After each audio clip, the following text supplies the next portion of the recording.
Burudani kwa hadhira ikiwakumbusha binadamu umuhimu wa kuwahudumia watoto yatima na wale wasiojiweza katika jamii. Kuwafikia yatima na watu wenye mahitaji mbalimbali katika jamii, asasi za kiraia zina mchango mkubwa kama wanavyobainisha wanazuoni hawa.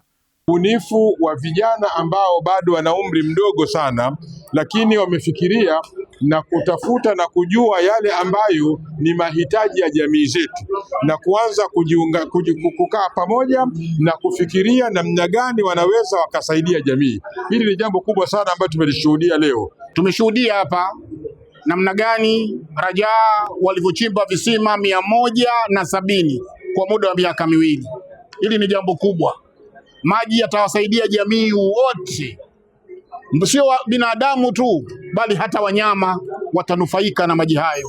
Ni jambo la kibinadamu, ni jambo ambalo linalotakiwa lifanyiwe kazi. Nia ya kweli na maazimio thabiti ndiyo itakufanya natija yako iwe kubwa katika jamii. Ndio maana kwa miaka miwili walioyafanya ni wakubwa, na hii ni uhalisia wa kichache chenye baraka kina manufaa makubwa kuliko kingi kilichokosa baraka. Kikubwa nawaambia ndugu zangu Rajai waendelee kuwa ni matarajio kwa wanyonge, ni matarajio yenye furaha kwa wenye huzuni, ni matarajio kwa waliokataa tamaa na maisha ili wapate mwelekeo. Akizungumza katika hafla ya kuzindua kituo cha kidijitali cha Rajai jijini Dar es Salaam, Jafo amesema wananchi wanakabiliwa na changamoto mbalimbali kama ukosefu wa maji safi na salama, chakula na mahitaji ya kujiendeleza kiuchumi, na kuwaomba wadau wa maendeleo kushirikiana na asasi za kiraia kuzitatua changamoto hizo. Tukio la leo hili ni tukio la mfano na zuri la kuigwa, na hasa jambo kama hili kifanywa na vijana ambao naona vijana wamekuwa mstari wa mbele katika hilo kuwafikia jamii. Kwa hiyo binafsi niseme siku ya leo ilikuwa muhimu sana, na mimi nipende kuwaombea tu kwamba waendelee na kazi hii nzuri, lakini kubwa zaidi wadau washike mkono, kwa sababu sio wao wataweza kufanya mambo yote peke yao.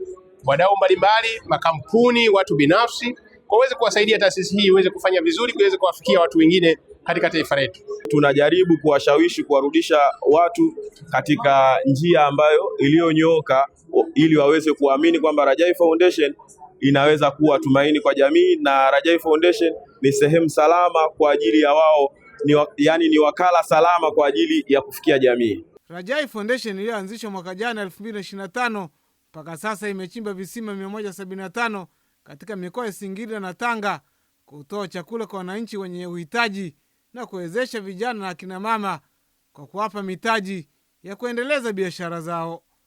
Malio Cheto, TBC, Dar es Salaam.